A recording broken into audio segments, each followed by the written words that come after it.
अस्सलाम वालेकुम, welcome to my channel. कैसे हैं आप लोग। आज की वीडियो में हम लेक्चर नंबर 10 करने जा रहे हैं लीनियर अलजेब्रा का, जिसका टॉपिक है the matrix of a linear transformation. System of linear equations का ये लास्ट लेक्चर है। इसके बाद हमारा आगे ज़रा इजी टॉपिक्स आ जाएंगे, इन्वर्स फाइंड करना, मैट्रिक्स मल्टीप्लिकेशन, डिटर्मिनेंट्स वगैरह। ठीक है। अच्छा जी, इसमें हमने लास्ट लेक्चर जो किया था ना, लेक्चर नंबर 9, उसमें आपको याद होगा हमने लीनियर ट्रांसफॉर्मेशन पढ़ी थी और उसमें एक लाइन थी, एक थ्योरम था, जिसमें मैंने आपको कहा था कि every matrix is transformation is a linear transformation. ठीक है, तो उसी बात से हम स्टार्ट कर रहे हैं कि हर मैट्रिक्स ट्रांसफॉर्मेशन जो है ना वो लीनियर ट्रांसफॉर्मेशन होती है, क्योंकि उसमें आप एक्स को ए एक्स में कन्वर्ट कर रहे होते हो। यानी एक एक्स एक वेक्टर होता है ना, उसको आप ए एक्स से मल्टीप्लाई करके एक नया वेक्टर बनाते हैं। ठीक है, तो वो भी एक तरह की ट्रांसफॉर्मेशन होती है and that is always a linear transformation. ठीक है, और ए जो होता है ये इसमें एक मैट्रिक्स होता है जिसका ऑर्डर कोई भी हो सकता है m क्रॉस n। अच्छा, एग्जाम्पल स्टार्ट करने से पहले मैं आपको थोड़ा सा बता देती हूँ। आपको याद होगा आइडेंटिटी मैट्रिक्स क्या होता था कि जिसमें डायगोनल एलिमेंट्स 1 होते हैं और बाकी जो है वो 0 होते हैं। तो आई जो है आइडेंटिटी मैट्रिक्स है। अगर मैं इसके साथ 2 लगा दूं, I2 मीन्स कि ये 2/2 का आइडेंटिटी मैट्रिक्स होगा। ठीक है, अब इसका जो फर्स्ट कॉलम है ना वो क्या है, 1 0 है। इसको हम कहते हैं ये E1 है। ठीक है, जो इसका सेकंड कॉलम होगा उसको हम कहेंगे ये E2 है, 0 1। दूसरे लफ्जों में आप ये कह सकते हैं कि E1 में जो पहला एलिमेंट है वो 1 होगा और सेकंड 0 होगा। ठीक है, E2 में दूसरा एलिमेंट 1 होगा। इसी तरह से अगर E3 होता तो हमारे पास जो आइडेंटिटी मैट्रिक्स है ना वो भी फिर 3/3 का होना चाहिए था। जितने इसका I2 का ऑर्डर I2 है, यानी I का जो ऑर्डर होगा ना उतने ही उसमें फिर कॉलम्स होते हैं ना, कि अगर I2 है तो उसमें 2 कॉलम्स होंगे तो वहां से E1 E2 की वैल्यू निकलेगी। अगर I3 है तो उसमें 3 कॉलम्स होंगे, 1 0 0 0 1 0 0 0 0 1। अब इसमें ये 3 कॉलम्स आ रहे हैं तो इसमें जो E बनेंगे वो भी 3 बनेंगे। E1 पहला कॉलम होगा 1 0 0, E2 जो है ये दूसरा कॉलम होगा 0 1 0 और E3 जो है ये तीसरा कॉलम होगा 0 0 1। तो यहाँ पे भी अगर आप नोटिस करें तो वही चीज़ आ रही है जो मैंने बताई है पीछे, कि E1 में पहला एलिमेंट 1 है, बाकी 0 है। ठीक है, E2 में दूसरा एलिमेंट 1 है, बाकी 0 है। E3 में तीसरा एलिमेंट 1 है और बाकी 0 है। ठीक है, तो E1 E2 E3 कितने होंगे, 3 होंगे, 4 होंगे, 5 होंगे, वो डिपेंड करता है आइडेंटिटी मैट्रिक्स के ऑर्डर पे। जितने उसमें कॉलम्स होंगे उतनी यहाँ पे E की आगे वो आती जाएंगी वैल्यूज। ठीक है, यहाँ पे हमें एग्जाम्पल में जो है वो आइडेंटिटी मैट्रिक्स 2/2 का दिया हुआ है, तो उसमें से E1 और E2 सिर्फ 2 निकलेंगे। पहला कॉलम जो है वो E1 कहलाएगा, इसका जो दूसरा कॉलम है वो E2 कहलाएगा। अब कह रहे हैं आपसे कि suppose T is a linear transformation from R² to R³, यानी आपने R² से R³ में ट्रांसफॉर्म करना है। तो टी ऑफ E1 की वैल्यू भी उन्होंने हमें खुद से दे दी है, टी ऑफ E2 की वैल्यू भी दे दी है। और कह रहे हैं हमसे कह रहे हैं find a formula for the image of an arbitrary x in R²। यानी आपने एक जनरल फॉर्मूला निकालना है जिससे आप कोई भी ट्रांसफॉर्मेशन निकाल सकते हो। यानी जनरल फॉर्मूला का मतलब है कि टी ऑफ एक्स निकालना है। ठीक है, यहाँ पे तो एक हमें स्पेसिफिक सोल्यूशन दिया हुआ है ना, T of E1 T of E2, यानी एक्स की जगह E1 पुट किया हुआ है, एक्स की जगह E2 पुट किया हुआ है। हमें एक्स की फॉर्म में एक जनरल यहाँ पे फॉर्मूला निकालना है कि जिसके अंदर हम चाहे E1 E2 E3 जो मर्जी पुट करें, हमें फिर उसका आंसर मिल जाए। ठीक है, तो एक जनरल फॉर्म हमने यहाँ पे निकाल के दिखानी है। उसके लिए हमें जो x यूज़ करना है वो किस में होना चाहिए, R² में होना चाहिए। ठीक है, हमने पीछे देखा था कि हमारे पास जो वेरिएबल x होता है उसको हम इस तरह से वेक्टर फॉर्म में लिखते हैं ना, कि हमारे पास अगर R² है तो उसके अंदर 2 वेरिएबल्स आएंगे, x1 और x2। तो x तो हमें पता चल गया कि क्या होगा, x1 x2 होगा।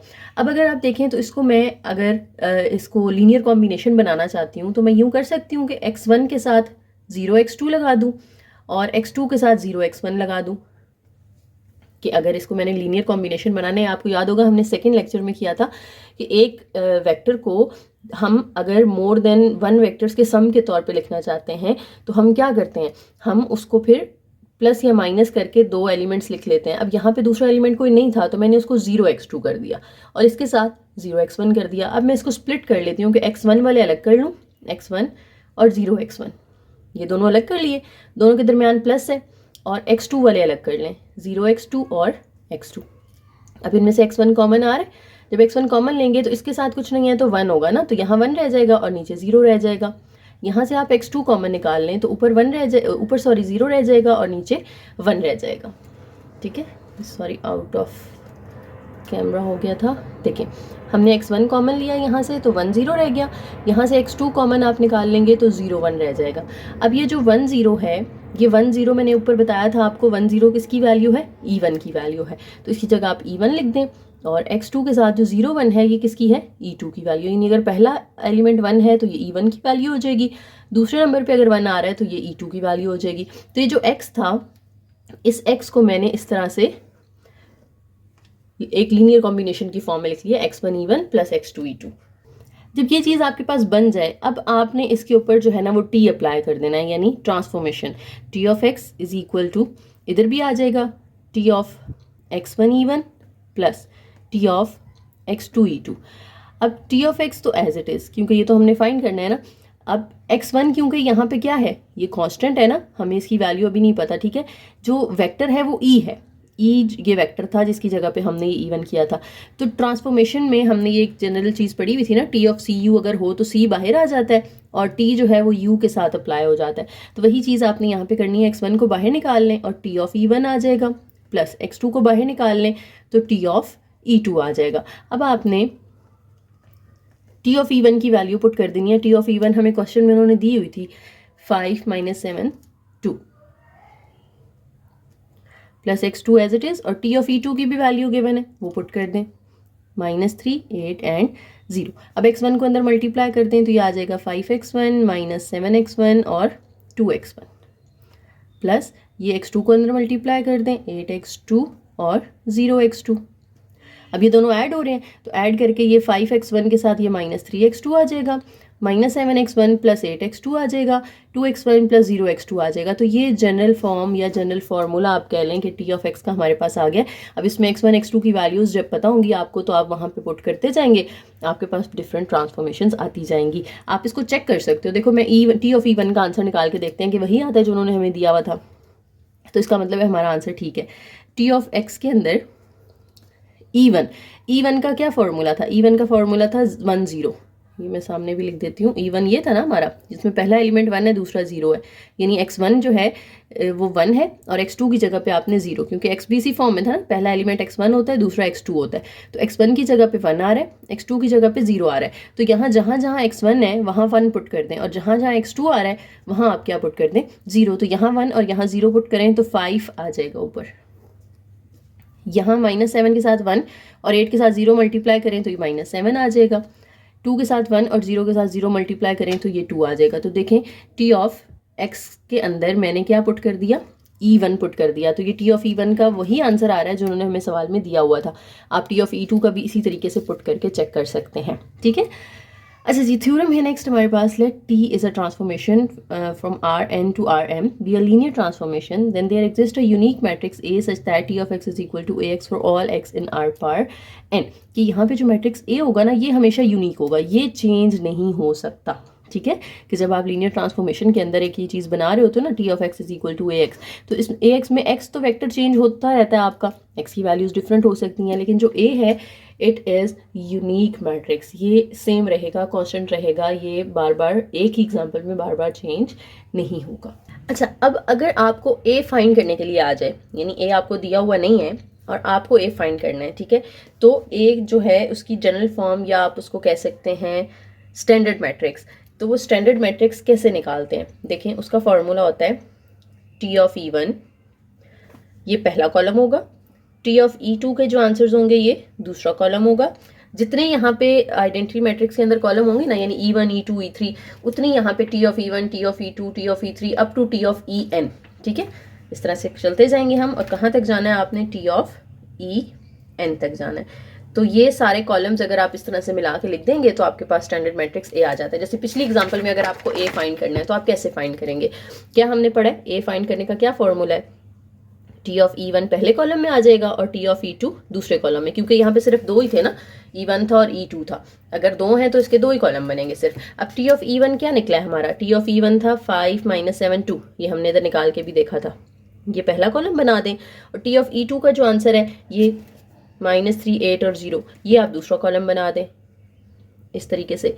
तो ये मेरे पास स्टैंडर्ड मैट्रिक्स आ गया इस एग्जाम्पल में, ठीक है। तो इस तरह से आपको कहीं भी अगर स्टैंडर्ड मैट्रिक्स A फाइंड करना है तो आपने यही टेक्निक यूज़ करनी है कि टी ऑफ E1 और टी ऑफ ई टू, अगर तीसरा कॉलम होगा तो टी ऑफ ई थ्री, और चलते जाना है जब तक आपके ई खत्म नहीं हो जाते, ठीक है। तो वो कॉलम फॉर्म में लिखते जाएं तो आपके पास स्टैंडर्ड मैट्रिक्स आ जाता है।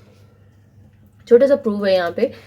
अच्छा, x is equal to, x के अंदर क्या होता है, सारे वेरिएबल्स आ जाते हैं ना। पिछली एग्जांपल में हमारे पास दो वेरिएबल्स है x1 x2, अगर 3 होंगे तो x1 x2 x3 आ जाएगा, 4 होंगे तो x1 x2 x3 x4। इसी तरह से अगर जनरल फॉर्म में लिखें तो x1 से xn तक सारे इसके अंदर आ जाएंगे, ठीक है। फिर आपको अभी जैसे पीछे मैंने किया था कि हमने x1 वाला कॉलम अलग कर लिया था और x2 वाला कॉलम अलग कर लिया था, इस तरह से यहाँ पे जितने x होंगे सबके आपने कॉलम अलग अलग कर लेने, x1 का अलग हो जाएगा, x2 का अलग, अप टू xn, ठीक है। फिर पहले में से x1 कॉमन ले लेना है, दूसरे में से x2 कॉमन ले लेना है, इस तरह से xn तक जाना है आपने। तो ये आपके पास इस तरह से जो अंदर मैट्रिक्स बच जाता है उसको आप फिर e कह देते हैं। सेम वही चीज़ जो हमने इधर की है, ये स्टेप्स किए थे ना हमने कि पहले दो मैट्रिक्स के तौर पे लिखा था, इधर से x1 कॉमन लिया था, इधर से x2, और अंदर जो ये वेक्टर बच गए थे हमारे उनको हमने e1 e2 नाम दे दिए थे, ठीक है। तो इसी तरह से यहाँ पे भी आपने जो अंदर आपके पास वेक्टर्स बच जाएंगे ना 1 0 0 वाले, उसको आपने e1 e2 e3 इस तरह से नाम दे देने हैं, तो वो लीनियर कॉम्बिनेशन बन जाएगा उनका। फिर उसमें से e1 वाला, e1 e2 e3 up to en वाला आप मैट्रिक्स अलग कर लें, और जो x1 x2 up to xn है वो अलग कर लें, ठीक है। तो ये आपके पास एक ट्रांसफॉर्मेशन इसकी बन जाएगी, ठीक है। और अगर आप ट्रांसफॉर्मेशन टी अप्लाई कर दें दोनों साइड्स पे, जो टी हमारे पास लीनियर कॉम्बिनेशन आया था इस तरह से e1 x1 या x1 e1 plus x2 e2 x3 e3, तो x1 x2 x3 सारे बाहर आ जाएंगे और t जो है वो e1 e2 e3 के साथ अप्लाई हो जाएगा। तो t वाला जो कॉलम बनेंगे ना सारे, वो मिला के आपके पास a आएगा, और ये जो वेक्टर होता है ये क्या होता है, x होता है। तो a और x इस तरह से दोनों आपके पास आ जाएंगे, ठीक है। सेम वही स्टेप्स हैं जो हम पिछली एग्जांपल में करके आए हैं, वही उन्होंने बस जनरल फॉर्म में यहाँ पे बता दिए आपको। और ये याद रखना है आपने कि जो इसमें मैट्रिक्स a है उसको हम क्या कहते हैं, standard matrix for the linear transformation t। Next example है हमारे पास, find the standard matrix A for the dilation transformation t of x is equal to 3x। Dilation आपको याद होगा पिछले लेक्चर में हमने किया था, t of x is equal to इस तरह से r(x) एक फॉर्मूला था, और हमने कहा था कि r की वैल्यू जो है वो या तो 0 से 1 के दरमियान हो सकती है या r की वैल्यू 1 से बड़ी हो सकती है। तो अगर r की वैल्यू 1 से बड़ी होगी तो हम उसको डायलेशन कहेंगे, ठीक है। तो यहाँ पे देखें जो r है इसकी जगह पे क्या आ रहा है, 3 आ रहा है, 3 इज ऑब्वियसली ग्रेटर देन 1, तो इसलिए हम इसको फिर डायलेशन ट्रांसफॉर्मेशन कह रहे हैं, ठीक है। कह रहे हैं कि आपने इसके लिए स्टैंडर्ड मैट्रिक्स निकालना है, ठीक है। अब स्टैंडर्ड मैट्रिक्स निकालने के लिए हमने अभी पीछे पढ़ा है कि हमें t ऑफ e1 चाहिए, t ऑफ e2 चाहिए, t ऑफ e3, कहाँ तक जाना है, कैसे पता चलेगा, स्पेस देखें कौन सी है, r² है, तो यानी इसके सिर्फ 2 कॉलम होंगे हमारे स्टैंडर्ड मैट्रिक्स A के। तो मुझे इन दोनों की बेसिकली वैल्यू निकालनी है, यहाँ पुट करनी है, तो मेरे पास A आ जाएगा। अब e1 मुझे पता है r² के अंदर क्या होता है, 1 0 होता है, e2 जो है वो r² के अंदर क्या होता है, 0 1 होता है, यानी e1 में पहले नंबर पे 1 आएगा, e2 में दूसरे नंबर पे 1 आएगा। अब ये e1 e2 मेरे पास आ चुके हैं, मैंने क्या करना है, इनको इधर x की जगह पे, क्योंकि tx है ना मेरे पास, तो मैंने पहले निकालना है t ऑफ e1, तो t ऑफ x पहले मैं सामने लिख लेती हूँ, वो है 3x। मुझे t ऑफ e1 चाहिए, तो देखें x की जगह e1 पुट किया है, इधर भी x की जगह पे क्या पुट कर देना है, e1 पुट कर देना है। तो 3 एज इट इज, e1 की वैल्यू पुट कर दें 1 0, 3 को अंदर मल्टीप्लाई कर दें, 3 0 आ जाएगा। इसी तरह से अब t ऑफ e2 निकालना है, तो ये 3 e2 हो जाएगा, यानी इस x की जगह पे e2 पुट कर दें, क्योंकि इस x की जगह पे e2 पुट किया हमने। तो 3 इंटू e2 की वैल्यू क्या होती है, 0 1 होती है, 3 को अंदर मल्टीप्लाई कर दें तो 0 3 आ जाएगा। अब ये जो दोनों हैं, ये t1 और t2 के आंसर्स, इनको मैं कॉलम फॉर्म में अरेंज कर दूंगी, यहाँ पे पुट कर दूंगी, तो मेरे पास a आ जाएगा। तो a किसके इक्वल होगा, e1 का कॉलम 3 0 और t ऑफ e2 का कॉलम 0 3। ये मेरे पास स्टैंडर्ड मैट्रिक्स A आ गया, ठीक है। देखें बहुत सिंपल है, बहुत आसान है, सिर्फ आपने t of e1 t of e2 निकाल के उसको आपने इस तरह से कॉलम फॉर्म में लिख देना, तो आपके पास A आ जाएगा। एक और एग्जांपल है, let L is a transformation r³ to r³ is the linear operator defined by L। यानी एक आपको ये उन्होंने ट्रांसफॉर्मेशन दे दी है, L of x y z 3 variables हैं, और सामने आपको x plus y y minus z x plus z दिया हुआ है। Find the standard matrix representing L and verify L of x is equal to ax। 2 part हैं इसके, एक तो पहले आपने स्टैंडर्ड मैट्रिक्स A निकालना है, जब आप A निकाल लेंगे तो फिर ये चीज़ आपने प्रूफ करनी है। प्रूफ की तरफ हम बाद में आते हैं, पहले हम A निकाल लेते हैं। अब A जो है वो क्या होगा, हमने देखें r³ से r³ में, यानी हमारी स्पेस जो है वो r3 है, तो जो A मैट्रिक्स बनेगा उसमें मुझे 3 कॉलम चाहिए होंगे, t of e1, t of e2 और t ऑफ e3, ठीक है। अब क्योंकि ये R3 है स्पेस, R³ है, तो जिसमें E1 की वैल्यू होगी वो क्या होगी, देखें E1 जो है वो 3 डायमेंशनल स्पेस के अंदर क्या होता है 1 0 0, E2 क्या होता है 0 1 0, यानी पहले नंबर पे 1 आ जाएगा, E2 में दूसरे नंबर पे, और E3 में तीसरे नंबर पे 1 आ जाएगा। ठीक है, तो ये कुछ जनरल बातें जो आपको पहले पता होनी चाहिए। अब चलते हैं अपने क्वेश्चन की तरफ। मुझे ये L ऑफ एक्स वाई जी दिया हुआ है, 3 वेरिएबल्स है ना इसके अंदर, तो L of x y z is equal to मुझे दिया हुआ है x plus y, y minus z और x प्लस जी। अब मुझे इसके अंदर पहले L ऑफ E1 निकालना है। इधर ट्रांसफॉर्मेशन T को ना उन्होंने L कह दिया है, तो इधर हम भी L लिख लेते हैं ताकि कंफ्यूजन ना हो। T की बजाय उन्होंने L का लफ्ज़ यूज़ किया है, तो T ऑफ x नहीं हम लिख रहे हैं, उसको L ऑफ x लिख रहे हैं। तो L of E1, L of E2, L of E3 आपने फाइंड करना है। तो मुझे L ऑफ E1 निकालने के लिए E1 जो है वो L के अंदर पुट करना पड़ेगा। अब L के अंदर है XYZ, तो E1 वाला कॉलम मुझे उठा के यहाँ पे पुट कर देना है 1 0 0।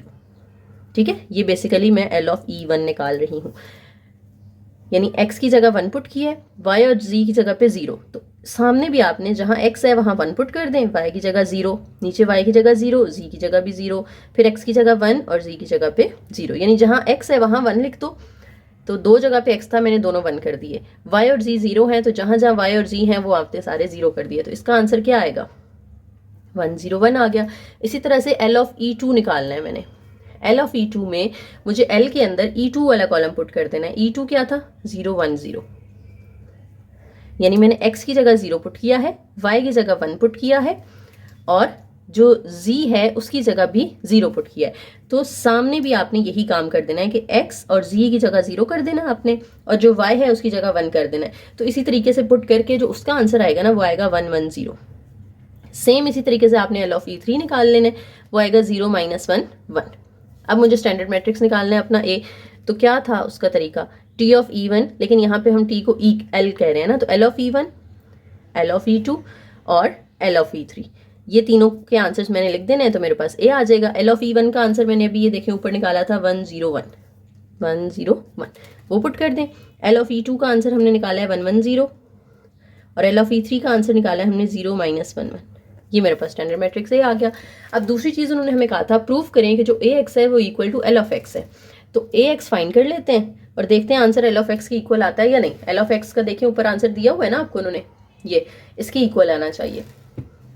तो A एज इट इज 1 0 1 1 1 0 0 -1 1, इसके साथ x मल्टीप्लाई कर देना है। x में क्या होता है सारे वेरिएबल्स आ जाते हैं, तो यहाँ हमारे पास 3 वेरिएबल्स हैं x y z, वो पुट कर दिए मैंने। अब इनको मल्टीप्लाई कर लें, फर्स्ट रो को फर्स्ट कॉलम से मल्टीप्लाई करते हैं, यानी x प्लस वाई प्लस 0 आ जाएगा। फिर सेकेंड रो को इस कॉलम से कर दें, तो x तो 0 हो जाएगा, y1 और z minus y minus z, फिर x और y वाला 0 और z। तो देखें मेरा आंसर जो है x plus y, y minus z, x plus z, वही आ गया जो L ऑफ x दिया हुआ था। ठीक है, फाइंड मैंने AX किया तो आंसर किसके इक्वल आ गया, L ऑफ x के इक्वल आ गया। सो proved. Next example number 4 is let T is a transformation from R square to R square. Be the transformation that rotates each point in R square through an angle phi with counterclockwise rotation for a positive angle. We should अच्छा, यहाँ पे आपके पास एक point है R square के अंदर और आपने उसको एंगल फाई से रोटेट करना है एंटी क्लॉकवाइज डायरेक्शन में। लेट्स से ये आपके पास y एक्सिस x एक्सिस है, यहाँ पे आप किसी पॉइंट पे खड़े हैं और इस पॉइंट से आपने कितना आगे जाना है, कितना एंगल ट्रैवल करना है, फाई। तो यहाँ पे आप पहुँच गए हैं। ठीक है, ये फाई आप इस तरह से ट्रैवल करके आगे आ गए हैं। जब क्योंकि यहाँ पे एंगल इन्वॉल्व हो गया है तो हमें ट्रिग्नोमेट्रिक फंक्शंस की फॉर्म में ना अपने वेक्टर लेने पड़ेंगे। ठीक है, अब वो कैसे लेने हैं, देखिए अगर मैं इस लाइन पर हूँ तो आपको याद होगा हमने कैलकुलस में भी ये चीज़ पढ़ी हुई है कि x के लिए हम cos थीटा यूज़ करते हैं और y के लिए हम sin थीटा यूज़ करते हैं। जब हमने कोऑर्डिनेट्स लिखने हों in form of trigonometric functions तो x की जगह हम cos थीटा और y की जगह sin थीटा लिखते हैं। तो यहाँ पे लेकिन हम फाई ले रहे हैं ना, तो cos फाई और sin फाई। जब हम इसके ऊपर हैं, x एक्सिस के ऊपर हैं, तो जो थीटा है वो 0 होगा ना, यानी जो फाई है, लेट्स से इनके साथ मैं इस तरह फाई लगा देती हूँ, ये पॉइंट मुझे पहले निकालना है। जब मैं एक्स एक्सिस के ऊपर हूँ, मैंने आगे ट्रैवल नहीं किया, तो एंगल मेरा क्या होगा, 0 होगा। तो cos 0 और साइन 0। कॉस 0 कितना होता है 1 होता है, साइन 0 कितना होता है 0 होता है। तो पहला जो मेरा पॉइंट होगा ना वो 1 0 होगा, और आपको याद होगा कि हमारी E1 की जो वैल्यू है वो भी क्या होती है 1 0 होती है। पॉइंट को हम वेक्टर फॉर्म में लिख सकते हैं ना, हमें पता है, ये हमने पीछे पढ़ा हुआ है। इसी तरह से जो E1 की अगर ये वैल्यू आई है तो E2 की वैल्यू भी सेम होगी, 0 1 होगी, ठीक है। अब 1 किसकी जगह आया था cos फाई की जगह, और 0 किसकी जगह आया था sin फाई की जगह। तो इसलिए मैं जो E1 है उसमें 1 की जगह लिख दूंगी cos फाई और 0 की जगह लिख देंगे हम sin फाई। ये हमारे पास E1 की वैल्यू आ गई, ठीक है। इसलिए उन्होंने कहा है कि 1 0 रोटेट्स इनटू दिस, कि ये जो E1 की वैल्यू हम पहले ले रहे थे उसकी जगह अब हम E1 की वैल्यू क्या लेंगे cos फाई और sin फाई।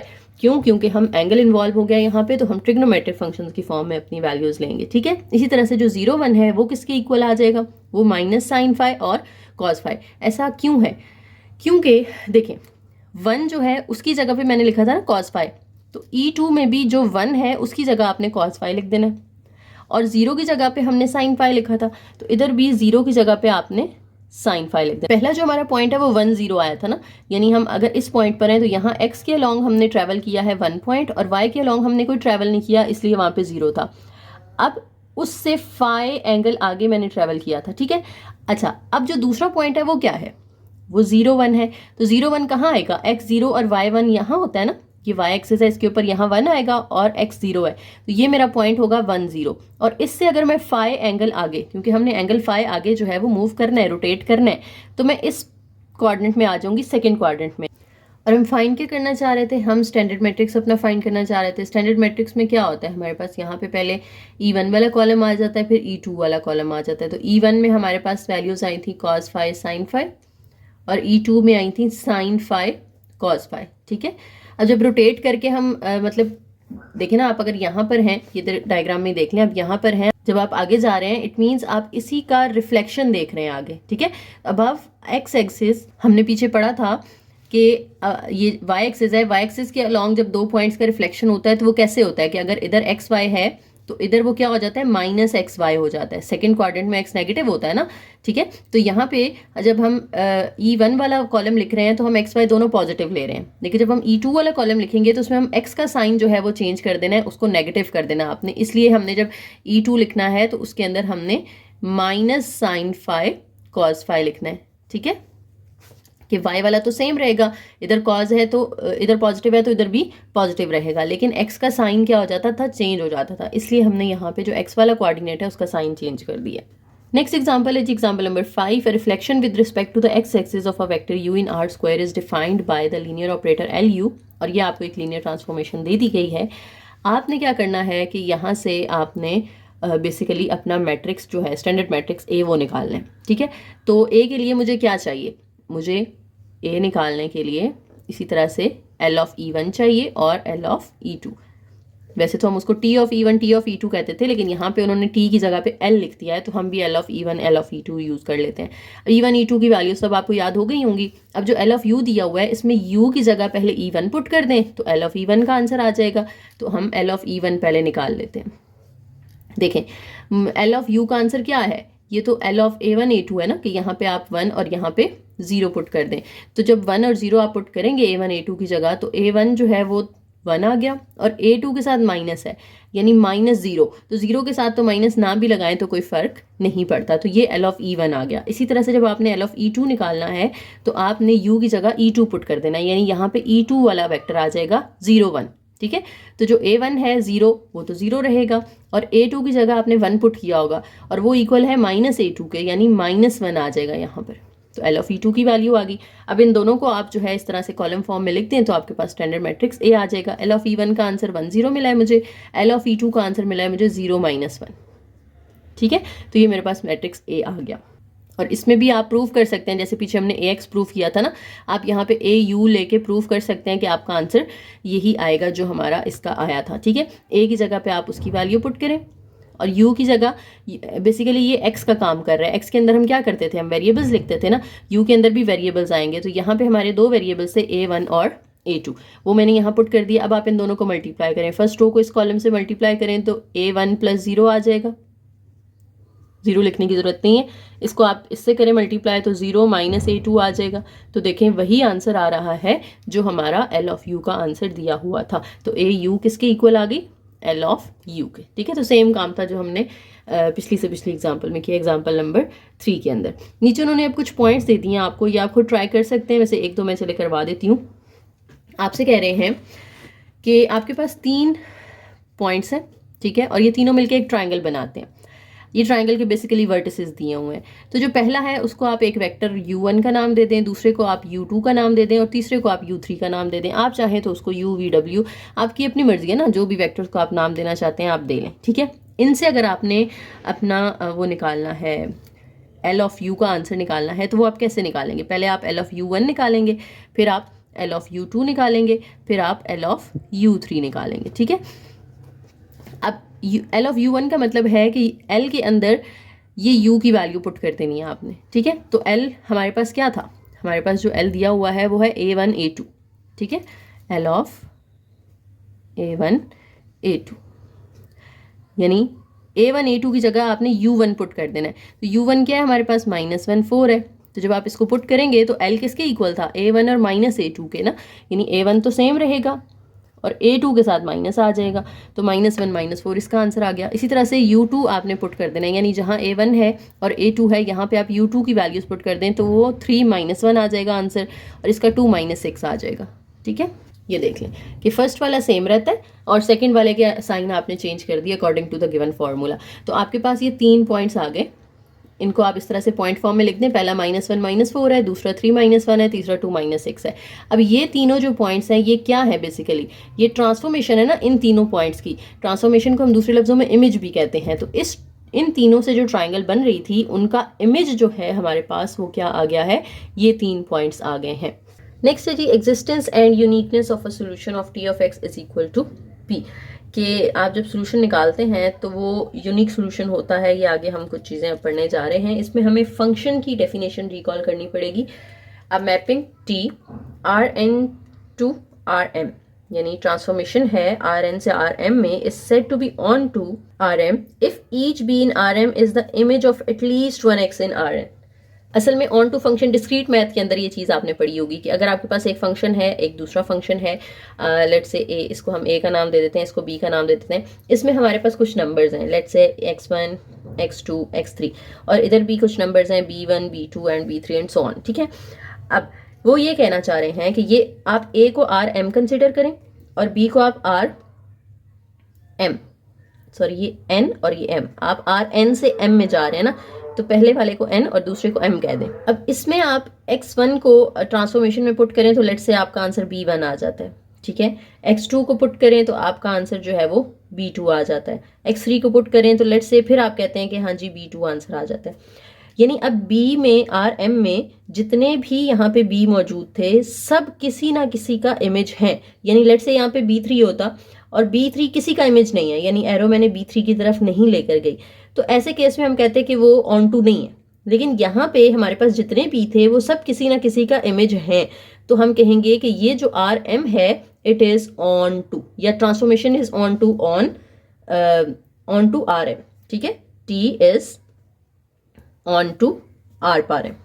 ठीक है, तो ये मतलब समझ में आ गया कि ऑन टू का क्या मतलब है कि यहाँ पे कोई बी खाली ना रहे, यानी कोई अनयूज्ड एलिमेंट नहीं होना चाहिए R पर M के अंदर। जितने भी यहाँ पे इमेजेस मौजूद हैं बी, वो R पर N में से किसी ना किसी का इमेज लाजमी हो, वो फ्री ना हो, वो अनयूज्ड यहाँ पे नहीं होना चाहिए, आसान लफ्जों में। ठीक है, अब अगर हम उसको देखें कि हम जैसे मैट्रिक्स फॉर्म में कर रहे हैं, तो मैंने फंक्शन की फॉर्म एक बना के दिखाई है ना आपको, जो हमने डिस्क्रीट में ये चीज़ पढ़ी हुई थी।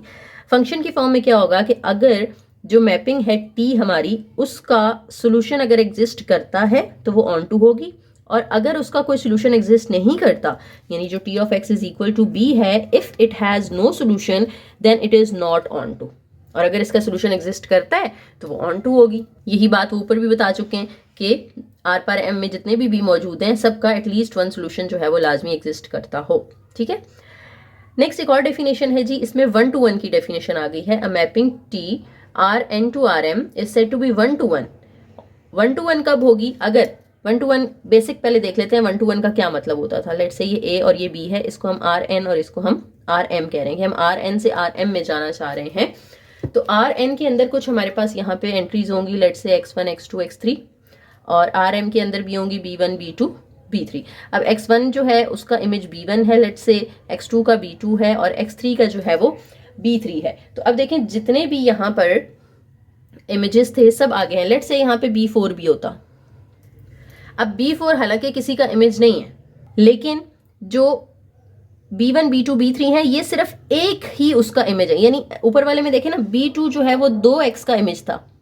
ऐसा नहीं होना चाहिए। जो b1 है वो भी सिर्फ एक x का इमेज हो, b2 भी सिर्फ एक x का इमेज हो, b3 भी सिर्फ एक x का इमेज हो, एक से ज्यादा का इमेज नहीं होना चाहिए। जैसे इसको अगर मैं देखूं तो x2 को भी मैंने b2 से मिलाया हुआ है, x3 को भी b2 से मिलाया हुआ है। ऐसा केस नहीं होना चाहिए। अगर ऐसा होगा ना तो फिर हम उसको 1 to 1 नहीं कह सकते। तो 1 to 1 में ये होता है कि अनयूज्ड भी हो सकता है, कोई मसला नहीं है। हो सकता है यहाँ पे एक बी हो जो कि यूज नहीं हुआ, लेकिन जो यूज हुए हैं वो सिर्फ एक एक दफा यूज हुए, एक से ज्यादा दफा यूज नहीं हुए। तो ये अगर चीज आ रही है तो उसको हम क्या कहते हैं, 1 to 1 कहते हैं। ठीक है, इसमें कोई एक्स्ट्रा नहीं हो सकता, अनयूज नहीं हो सकता ऑन टू में, लेकिन 1 to 1 में अनयूज्ड हो भी सकता है और नहीं भी हो सकता। अगर है तो कोई मसला नहीं है उससे। ठीक है, और ऑन टू में अगर जो यूज हुए हैं वो एक से ज्यादा दफा भी यूज हो सकते हैं, लेकिन 1 to 1 में ऐसा नहीं हो सकता। जो बी यूज हुए यहाँ पर वो सिर्फ एक ही टाइम यूज होंगे, एक ही इमेज होगा उसका, यानी एटमोस्ट वन यानी ज्यादा से ज्यादा एक एक्स का इमेज ये b1 होगा, एक से ज्यादा एक्स का इमेज नहीं हो सकता। अब इसी 1 to 1 को हम लीनियर अलजेब्रा की जुबान में कैसे बताएंगे? हम कहेंगे कि t of x is equal to b has either a unique solution or none at all, कि या तो उसका अगर सोल्यूशन एग्जिस्ट करता है तो सिर्फ एक सोल्यूशन एग्जिस्ट करेगा, अदरवाइज उसका कोई सोल्यूशन एग्जिस्ट ही नहीं करेगा। वो जो इनफाइनाइटली मैनी वाली चीज थी ना, वो 1 to 1 में नहीं आ सकती, वो ऑन टू में लाजमी आ सकती है। ठीक है, तो ये पॉइंट भी आपने माइंड में रखना। ये ट्रिक है, आगे जाके हम एग्जाम्पल में यूज भी करेंगे कि जिसमें इनफाइनाइटली मैनी सोल्यूशन होंगे हम कहेंगे वो ऑन टू है, और या तो सिर्फ एक यूनिक सोल्यूशन एग्जिस्ट करता है या उसका सोल्यूशन एग्जिस्ट ही नहीं करता, उसको फिर हम 1 to 1 कह सकते हैं। ठीक हो गया। एग्जाम्पल आ गई है साथ ही, कह रहे हैं let T be linear transformation whose standard matrix is given, does T map R4 onto R3, is T a 1 to 1 mapping. यानी अभी ये R4 में है और ये R3 में जब जाएगा क्या ये ऑन टू ट्रांसफॉर्मेशन होगी, और क्या जो t है ये 1 to 1 है या नहीं है। तो ऑन टू और 1 to 1 दोनों के लिए आपने चेक करना है। तो यही ट्रिक जो हमने अभी यूज की थी, आप देखें ये एचलॉन में ऑलरेडी कन्वर्ट हुआ हुआ है। ये हमारा पिवट एलिमेंट है, उसके नीचे दोनों जीरो हैं। सेकंड में ये पिवट एलिमेंट है, उसके नीचे भी जीरो है। थर्ड में ये पिवट एलिमेंट है, इसके नीचे तो कुछ है नहीं। ठीक है, जब ये एचलॉन में कन्वर्ट हो गया है, अब आप यहाँ से x1 की वैल्यू निकालेंगे, इधर से आपके पास x2 की वैल्यू आएगी, और x3 यहाँ पे है नहीं, वो फ्री है क्योंकि x3 का यहाँ पे वो जीरो हो गया ना। हालांकि 4 वेरिएबल्स होने चाहिए थे क्योंकि ये R4 के अंदर है, तो x1 x2 x3 x4 चारों की वैल्यूज हमें मिलनी चाहिए थी, लेकिन यहाँ पे x3 जो है वो नहीं निकल पा रहा। तो हम कहेंगे कि it has a free variable, और जब फ्री वेरिएबल होता है तब क्या होता है, फिर ये 1 to 1 नहीं हो सकता। ठीक है, तो इट इज नॉट 1 to 1। तो सेकंड का तो आंसर यहाँ से मिल गया, और फ्री वेरिएबल है तो ये ऑन टू होगा क्योंकि आपके पास ये कंसिस्टेंट सोल्यूशन होगा ना, इसका ax is equal to b का कंसिस्टेंट सोल्यूशन निकलेगा। कंसिस्टेंसी का कैसे पता चलता था? हमने जब कंसिस्टेंट वाला टॉपिक पढ़ा था तब हमने कहा था कि जितनी रोज हों उतने ही अगर पिवट एलिमेंट्स हों तो सोल्यूशन कंसिस्टेंट होता है। तो यहाँ पे देखें हमारे पास 3 रोज हैं और तीनों में पिवट एलिमेंट मौजूद है, तो 3 पिवट एलिमेंट हैं, 3 ही रोज हैं, तो हम कहेंगे कंसिस्टेंट सोल्यूशन है and it is R4 is onto R3। और 1 to 1 ये नहीं है क्योंकि यहाँ पे x3 फ्री वेरिएबल हो गया, तो इसके इनफाइनाइटली मैनी सोल्यूशंस हो सकते हैं। नेक्स्ट थ्योरम है जी हमारे पास, let t is a transformation from Rn to Rm। ये एक लीनियर ट्रांसफॉर्मेशन है। Then t is 1 to 1 if and only if the equation tx is equal to 0 has only the trivial solution. Trivial solution भी आपको याद होगा कि जहाँ पे x1 x2 x3 तीनों के आंसर्स क्या हो जाते हैं, 0 हो जाते हैं। तो जो ट्रांसफॉर्मेशन होगी ये भी किसके इक्वल होगी, 0 के इक्वल होगी, और इसे हम 1 to 1 कहेंगे जब ट्रिवियल सोल्यूशन एग्जिस्ट करता है। नीचे इसका छोटा सा प्रूफ दिया हुआ है, ये आप लोग देख लीजिएगा। मैं ज़रा जल्दी से इसको ओवरव्यू दे देती हूँ आपको कि t of 0 is equal to 0 अगर हो, ये हमने पीछे पढ़ा था ना कि t of 0 is equal to 0 हो तो हम उसे कहते हैं कि t लीनियर है। ठीक है, तो लीनियर तो ये है, ये लीनियर वाली बात तो यहाँ से हमें पता चल गई कि अगर t ऑफ 0 हो तो वो इक्वल टू 0 होता है, कि अगर आप यहाँ 0 पुट करोगे तो सामने भी 0 है तो वो चीज़ इक्वल आ जाएगी। ठीक है, अब अगर t इफ 1 to 1 है, the equation t of x has at most one solution that is only trivial solution, के अगर इसका कोई सोल्यूशन एग्जिस्ट करेगा तो वो सिर्फ ट्रिवियल सोल्यूशन एग्जिस्ट करेगा, यानी आप जब इसका ट्रांसफॉर्मेशन लें तो सामने 0 0 आना चाहिए, तब ही आप कह सकते हैं कि इसका ट्रिवियल सोल्यूशन है, और तभी ये 1 to 1 होगी। अगर ये 1 to 1 नहीं है, हम इसके कॉन्ट्रडिक्शन लेकर देखते हैं, अगर ये 1 to 1 नहीं है तो दो डिफरेंट पॉइंट्स पे यानी u पे इसका आंसर एक आएगा और एक और v पे भी इसका आंसर एक आएगा जिसको हम b से रिप्रेजेंट करें, ठीक है। तो दो different vector space same image आ रही है, इस पे भी b आ रही है, इस पे भी b आ रही है। अब अगर आप यहाँ पे अगर t लीनियर है, आप इसमें वो प्लस और माइनस वाली प्रॉपर्टी लगा सकते हैं कि दोनों को अगर आप माइनस करें t ऑफ u में से आप माइनस करें t ऑफ v को, तो आप ये कह सकते हैं कि आप t लिख लें और अंदर u माइनस v पहले कर लें। हमने प्रॉपर्टी पढ़ी हुई है ना, t अलग अलग माइनस करें या t कॉमन लेके u माइनस v पहले कर लें आप। अब आप इसको जब ओपन करके t of u minus t of v करते हैं तो ये भी b है और ये भी b है। तो जब आप b में से b माइनस करोगे, क्योंकि दोनों का आंसर b है ना, तो b में से b माइनस करके क्या आ जाएगा, 0 आ जाएगा। तो जो ट्रांसफॉर्मेशन है उसका आंसर हमारे पास क्या आ रहा है, 0 आ रहा है। तो अगर 0 आता भी आ सकता है अगर u और v बराबर हों। अगर ये दोनों बराबर नहीं होंगे, दोनों इक्वल नहीं होंगे, तो उन दोनों को माइनस करके इक्वल टू 0 भी नहीं आ सकता, ठीक है। तो अगर u and v is not same then their difference is not equal to 0. Next topic है जी हमारा kernel of a linear transformation के let t is a transformation from v to w। ये एक लीनियर ट्रांसफॉर्मेशन है। The kernel of t usually written as ker t, KER, उसके पहले 3 letters हैं, is the set of those elements in V which maps onto the zero vector in W। Let's say आपके पास ये V vector है, V space है और ये W space है। अब इसके अंदर कुछ पॉइंट्स होंगे x1, x2, x3 and so on, और W के अंदर भी कुछ पॉइंट्स होंगे b1, b2, b3। उनमें से कोई एक अगर 0 है, लेट्स से किसी एक पॉइंट पे क्या आ रहा है, 0 आ रहा है। अब इसमें जितने भी x1, x2, x3, x4 जितने भी x हैं उनमें से वो x उठा लें जिनका इमेज 0 बनता है या जिनका आंसर 0 आता है। लेट से x1 का आता है, फिर x3 का लेट से 0 आ जाता है, x4 का 0 आ जाता है। तो जिन जिन पे आंसर 0 आ रहा है उनका अगर एक सेट बना लिया जाए तो उसे हम कर्नल ऑफ दिस v कहेंगे, ठीक है। कर t आप उसको लिख लें या कर्नल पढ़ लें। तो KERT से मुराद क्या है, set of those elements in v, ये वाला v है ना, set of those elements in v which maps onto zero vector in W, कि जो W में 0 पे मैप हो रहे हैं उन सब का जो सेट होगा उसे हम कर्नल कहेंगे, ठीक है। अच्छा, रिमार्क्स है यहाँ पे कि कर्नल T इज सब स्पेस ऑफ V। सब स्पेस ही होगी ना उसकी, कि V देखें, V में तो बहुत सारे एलिमेंट्स थे लेकिन हमने उसी में से सिर्फ वो एलिमेंट्स उठाए हैं जिन पे आंसर सामने 0 आ रहा था, जिनका इमेज 0 आ रहा था। तो वो सारे एलिमेंट हमने कहाँ से उठाया, V में से उठाया, तो वो उसकी सब स्पेस होगी कि उसी में से। सबसेट वाला कॉन्सेप्ट है ना, कि अगर A हमारे पास है 1 से 5 तक, 1 2 3 4 5, और B जो है वो हमारे पास है जी 1 3, तो हम कहते हैं कि B is a subset of A, कि ये दोनों एलिमेंट्स जो हैं वो हमने इसी में से उठा कर लिखे हैं, कोई नया एलिमेंट नहीं आया यहाँ पे। तो जो कर्नल का सेट बन रहा है वो हमने V में से ही उठा कर बनाया है। तो kernel is basically a subset of या subspace of V and T is 1 to 1 if and only if kernel T is 0। यानी अगर कर्नल T 0 है तभी T 1 to 1 होगा, या अगर T 1 to 1 है तभी कर्नल T 0 होगा। इफ एंड ओनली इफ का मतलब होता है कि इट गोज बोथ साइड्स ना। 1 to 1 लीनियर ट्रांसफॉर्मेशन, अब वही चीज जो है वो हमारी यहाँ पे लीनियर ट्रांसफॉर्मेशन की फॉर्म में आ गई है, जो पीछे हमने 1 to 1 और ऑन टू वाली चीज पढ़ी है। इसको भी देख लेते हैं। Let T is a transformation, linear transformation from V to W, then T is said to be 1 to 1 if for any UV, दो वेक्टर्स आपने ले लिए जो कि किससे बिलोंग करते हैं, V से बिलोंग करते हैं, और वो दोनों इक्वल नहीं होने चाहिए, सेम नहीं होने चाहिए। दो डिफरेंट पॉइंट्स, दो डिफरेंट वेक्टर्स होने चाहिए। अगर वो दोनों डिफरेंट हैं तो उनकी ट्रांसफॉर्मेशंस भी दोनों डिफरेंट होंगी, इक्वल तो नहीं होंगी ना, ठीक है। और अगर वो दोनों सेम हैं तो उनकी ट्रांसफॉर्मेशंस भी सेम होंगी। अब जो T है उसको हम 1 to 1 कब कहेंगे, 1 to 1 या बाइजेक्टिव। अच्छा, बाइजेक्टिव क्या होता है, बाइजेक्टिव का मतलब है कि 1 to 1 और ऑन टू दोनों है। अगर अब 1 to 1 में हमने क्या पढ़ा था, ये पीछे से देखें जरा दोबारा से। 1 to 1 में हमने पढ़ा था कि कोई एक्स्ट्रा एलिमेंट ना हो, और ऑन टू में हमने पढ़ा था कि एक के सामने एक ही इमेज आ रहा हो। तो अगर ये दोनों चीजें सेटिस्फाई हो रही हैं कि कोई एक्स्ट्रा बी भी नहीं है, यानी अनयूज्ड बी भी नहीं है, और जो यूज हुए हैं वो सारे एक एक दफा यूज हुए हैं, ये दोनों चीजें जिसमें आ रही होती है ना, उसको हम कहते हैं बाइजेक्टिव, ठीक है। तो ये बाइजेक्टिव होगा T if T is 1 to 1, T is onto, यानी 1 to 1 और ऑन टू दोनों चीजें जब आ जाएंगी तो हम उसको बाइजेक्टिव का नाम दे देते हैं, ठीक है।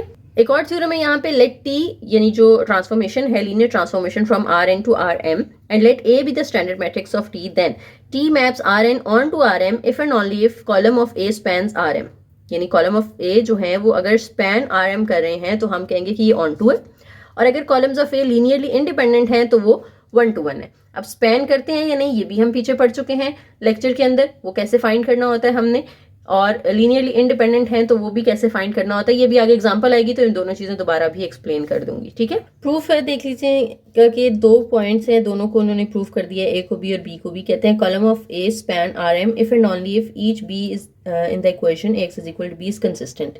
इन अदर वर्ड्स उसका एटलीस्ट 1 सोल्यूशन एग्जिस्ट करता हो तो हम कहते हैं कि वो ऑन टू है। वही जो बात पीछे हम करके आए कि अगर कंसिस्टेंट होगा तो वो ऑन टू होगा। कंसिस्टेंट का मतलब क्या है कि अब उसमें यूनिक सोल्यूशन भी हो सकता है, तो यहाँ पे जो सोल्यूशन है कॉलम वो कंसिस्टेंट होना चाहिए, यानी एटलीस्ट 1 सोल्यूशन एग्जिस्ट करना चाहिए, तब हम कहेंगे कि जो टी है it maps R N onto R M. ठीक है, और दूसरी चीज़ जो हमने 1 to 1 वाली की है कि इसमें लीनियरली इंडिपेंडेंट होने चाहिए। If ax is equal to 0 has only trivial solution, तो वो लीनियरली इंडिपेंडेंट होगा और फिर हम उसको कहेंगे कि वो 1 to 1 है। ठीक है, तो वही थोड़ा सा उन्होंने बस बड़ा करके लिख दिया है, थोड़े ज़्यादा कॉन्सेप्ट। तो आप बेसिकली बस ये 2 चीज़ें अगर माइंड में रखेंगे तो आपका यहाँ से एमसीक्यूज अटैम्प्ट हो जाएंगे, ये इतने इंपॉर्टेंट नहीं है। ठीक है, नेक्स्ट एग्जाम्पल पे चलते हैं जी। हमारे पास एग्जाम्पल नंबर 7 है, T of x1 x2, 2 variables की ट्रांसफॉर्मेशन है 3x1 plus x2, 5x1 plus 7x2, x1 plus 3x2। आपने बताना है कि ये 1 to 1 लीनियर ट्रांसफॉर्मेशन है और ये ऑन टू है। 1 to 1 और ऑन टू दोनों चीज़ें टेस्ट करनी है। अच्छा, अब ये 1 to 1 है या नहीं वो कैसे पता चलेगा? 1 to 1 के लिए हमने क्या कहा था कि कॉलम्स जो है वो लीनियरली इंडिपेंडेंट होने चाहिए। तो हम पहले अपना ए बना लेते हैं। ए के अंदर क्या होगा, पहले कॉलम में x1 वाले कोएफिशिएंट आ जाएंगे, तो x1 के साथ यहाँ 3 है, x1 के साथ यहाँ 5 है और x1 के साथ यहाँ 1 है, तो 3, 5 और 1। अब x2 के आपने लिख लेने कोएफिशिएंट्स, तो वो 1, 7 और 3 हो जाएंगे। ये हमारा a बन गया। अब इसमें देखें कि लीनियरली इंडिपेंडेंट के लिए हमने एक चीज़ पढ़ी थी ना कि अगर 2 हैं तो हम देखते हैं कि क्या एक जो है वो दूसरे का मल्टीपल है, यानी अगर ये आप अलग एक वेक्टर बना दो x1 वाला और x2 वाला अलग बना दो। हमने पढ़ा था कि अगर एक जो है वो दूसरे का मल्टीपल होगा तो वो लीनियरली डिपेंडेंट होते हैं। ठीक है, तो आप देखें कि यहाँ पे फर्स्ट को किसी नंबर से मल्टीप्लाई करके सेकंड बन रहा है या सेकंड को किसी नंबर से मल्टीप्लाई करके फर्स्ट वेक्टर बन रहा है, तो ऐसा नहीं है। यहाँ पे ये एक दूसरे के मल्टीपल्स नहीं है। अगर ये मल्टीपल्स नहीं हैं तो फिर ये क्या होंगे, ये लीनियरली इंडिपेंडेंट होंगे, क्योंकि अगर ये मल्टीपल्स होते तो ये लीनियरली डिपेंडेंट होते ना, हमने ये पीछे पढ़ा था। तो अभी ये मल्टीपल्स नहीं है एक दूसरे का, सो दे आर लीनियरली इंडिपेंडेंट। और अगर columns of A linearly independent हैं तो इट मीन्स कि जो टी है इट इज़ 1 to 1। तो यहाँ से ये तो पता चल गया कि हाँ जी टी 1 to 1 है। ठीक है, अब ये ऑन टू है या नहीं है, उसके लिए हमें क्या करना है कि हमें चेक करना है column of A span R M. आप देखें कि ए के कितने कॉलम थे, अगर मैं इसको दोबारा मिला के लिख दूं 3, 5, 1, 1, 7, 3, कितने कॉलम थे इसके? हमारे पास कॉलम है यहाँ पे 2। इसका ऑर्डर अगर आप देखें तो 3/2 है ना। ठीक है, एक बेसिक कंडीशन है ना हमारे पास कि जितनी रोज होंगी उतनी ही अगर पिवट पोजीशन है तो फिर वो स्पैन कर सकता है, वरना नहीं। ठीक है, तो यहाँ पे हमारे पास रोज कितनी आ रही हैं, 3 आ रही हैं। अब फर्स्ट में लेट्स से ये पिवट पोजीशन हमारी बन रही है, सेकंड में अगर ये पिवट पोजीशन बन रही है, तो थर्ड में पिवट पोजीशन हम नहीं ले सकते हैं क्योंकि पिवट पोजीशन उसके उधर होनी चाहिए ना, राइट साइड पे होनी चाहिए। तो पिवट पोजीशन अगर 3 रोज हैं तो 3 होनी चाहिए थी, लेकिन यहाँ पे ऐसा पॉसिबल नहीं है। आप 3 पिवट पोजीशंस या नहीं ले सकते, आपके पास या पहली और दूसरी आ सकती है, पहली और तीसरी या दूसरी और तीसरी, तो तीनों में आप पिवट पोजीशन नहीं बना सकते, जिसकी वजह से यहाँ पे columns of A does not span. और अगर वो स्पैन आर एम नहीं है तो फिर हम कहेंगे कि वो ऑन टू बी नहीं हो सकते। ठीक है, तो ये दोनों चीज़ें आपने इसमें टेस्ट करनी होती हैं, तो फिर पता चलता है कि ऑन टू है या 1 to 1 है। ठीक हो गया, तो लेक्चर हमारा ख़त्म हो गया। उम्मीद है आप लोगों के टॉपिक्स क्लियर हो गए होंगे।